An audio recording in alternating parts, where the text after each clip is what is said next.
7h36, on va rester dans la thématique avec un souffle, quelques dizaines de milliers de voix. C'est ce qui a suffi pour faire passer cette initiative de l'UDC sur l'immigration de masse de dimanche. Mais du souffle, il en faudra encore pour aborder les prochaines votations. Sur l'immigration, nous avons Ecopop, que l'UDC n'exclut pas de soutenir d'ailleurs, sur laquelle on votera normalement cette année encore.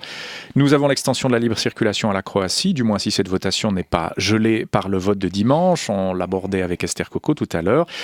On va voir toutes ces perspectives avec vous, Thomas Facchinetti. Bonjour. Bonjour. Merci d'être en direct avec nous jusqu'à 8h. Vous êtes dans notre studio de Neuchâtel. Vous êtes une figure emblématique de l'intégration en Suisse, Thomas Facchinetti, après plus de 20 ans passés comme délégué cantonal aux étrangers à Neuchâtel. Vous étiez d'ailleurs le premier en Suisse à l'époque à occuper une telle fonction. C'était en 1990, une sorte de précurseur. Maintenant, vous êtes à l'exécutif de la ville de Neuchâtel. Vous êtes socialiste. Peut-être d'abord une première réaction sur ce vote de dimanche. Est-ce que le résultat vous a surpris ? Ben pas vraiment, parce que si vous demandez à la population est-ce que vous êtes pour ou contre une immigration massive, il ne faut pas s'étonner qu'on trouve assez aisément un nombre important de personnes qui se disent bon, si on me pose la question, dans le fond, je préfère qu'on n'ait pas d'immigration massive. Donc, ces aspects émotionnels ont joué un rôle évidemment très important. Vous pensez que les gens ne savaient pas vraiment sur quoi ils votaient ? Si, je pense que les gens savaient sur quoi ils votaient, pour l'essentiel d'entre eux.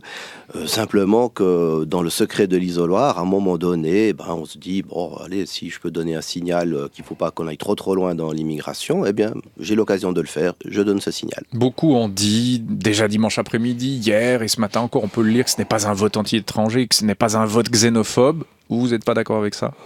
C'est en tout cas pas un vote d'ouverture à l'égard des étrangers, ni à l'égard de la place de la Suisse dans le monde, ni à l'égard des étrangers qui sont en Suisse, même si évidemment il faut l'analyser de façon un peu différenciée. On va analyser tout ça avec vous, mais juste peut-être quand même un premier article avec vous, Georges Pop. Il y aurait continuité avec Schwarzenbach, ça c'est une citation dans La Liberté, Le Courrier, L'Impartial et l'Express, journal neuchâtelois. Oui, notamment le quotidien jurassien aussi, je crois. Citation d'Étienne Piguet, il est professeur de géographie humaine à l'université de Neuchâtel. Oui, dit-il, l'initiative de l'UDC, comme celle jadis de Schwarzenbach, est xénophobe, par définition, puisqu'elle prévoit la priorité aux Suisses. Elle s'inscrit dans un contexte où l'on reproche en vrac à la migration d'engorger les infrastructures, d'avoir un impact négatif sur le paysage et d'avoir potentiellement des effets de concurrence sur le marché du travail. Ces thèmes étaient déjà présents en 1970. Ce qui a changé aujourd'hui, c'est la dimension anti-européenne et c'est une des raisons du score, meilleur que celui de Schwarzenbach qui avait recueilli, lui, 46% des voix pour sa première initiative. Thomas Facchinetti, on est dans le même courant, dans l'après-Schwarzenbach avec une louche européenne, là ? Alors, sans doute que cette analyse est tout à fait correcte. Je dirais qu'il y a une différence, c'est que les initiatives de Schwarzenbach, à l'époque, s'inscrivaient dans un contexte où l'opposition à caractère xénophobe, puisqu'elle est décrite ainsi, s'exprimait surtout à l'extérieur du Parlement, tandis qu'aujourd'hui, ça s'exprime directement au sein du Parlement avec un parti, l'UDC, qui, ma foi, surfe sur des relents, des sentiments de xénophobie. Donc ça, c'est un changement. Dans les années 70, les initiatives Schwarzenbach, tout était rejeté. Il est vrai aussi que Schwarzenbach, au fond, allait assez loin. On n'était pas loin de renvoyer un demi-million d'étrangers de la Suisse à l'époque. Avec ce vote de ce week-end, on n'est pas tout à fait dans le même cas de figure, même si, disons que ça bloque la Suisse par rapport à sa politique européenne de manière cinglante. Alors, de manière cinglante, Daniel Cohn-Bendit l'a dit, il était quelques minutes en direct dans Forum hier soir, la Suisse a fait, alors toujours avec sa verve bien sûr, et parfois son langage un peu fleuri, la Suisse a fait un bras d'honneur à l'Europe, l'Europe répondra.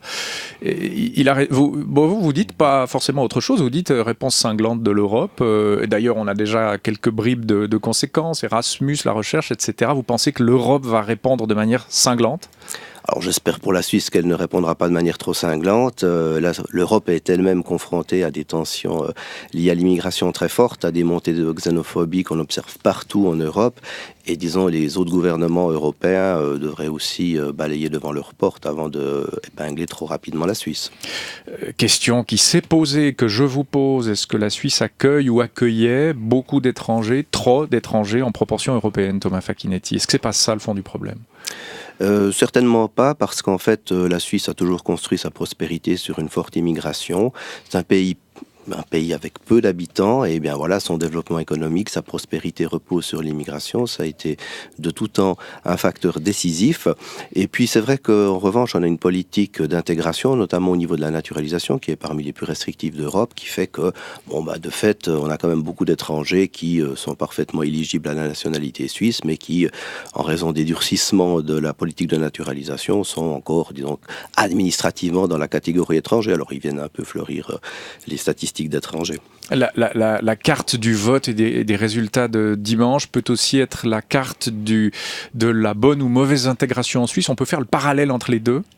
Alors, il y a un certain parallèle qui peut être tiré parce qu'effectivement, on peut observer globalement que les cantons et les villes qui ont depuis longtemps investi dans l'intégration des migrants, donc qui les ont rendus en quelque sorte beaucoup plus fähig pour vivre en Suisse aux yeux des gens qui en ont peur, eh bien ces cantons-là ont en général refusé assez massivement l'initiative contre l'immigration de masse. J'observe aussi que d'une manière générale, la Suisse a tardé à développer une véritable politique d'intégration et aujourd'hui, elle s'est dotée d'une bonne politique qui est entrée en vigueur simplement au 1er janvier de cette année. C'est un peu tard. Entre les communes, les cantons, la Confédération, on investit chaque année maintenant plus de 112 millions pour soutenir l'intégration. C'est quand même des efforts appréciables.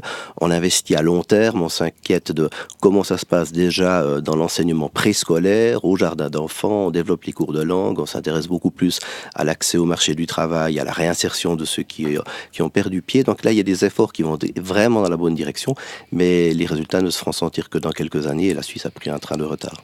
Donc la carte du vote, c'est aussi peut-être la carte de l'intégration. Ceux qui ont des étrangers bien intégrés ont plutôt voté contre l'initiative et ceux qui ont des étrangers moins bien intégrés auraient plutôt voté pour.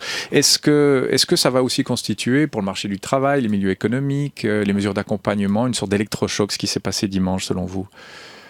Alors sans aucun doute, parce que les initiatives xénophobes Schwarzenbach ont toutes été rejetées, donc ça a quand même pesé sur la politique suisse de migration, mais là on est allé vraiment un cran plus loin. Une courte majorité de la population suisse a donné un signal de redéfinition de la politique à la fois européenne.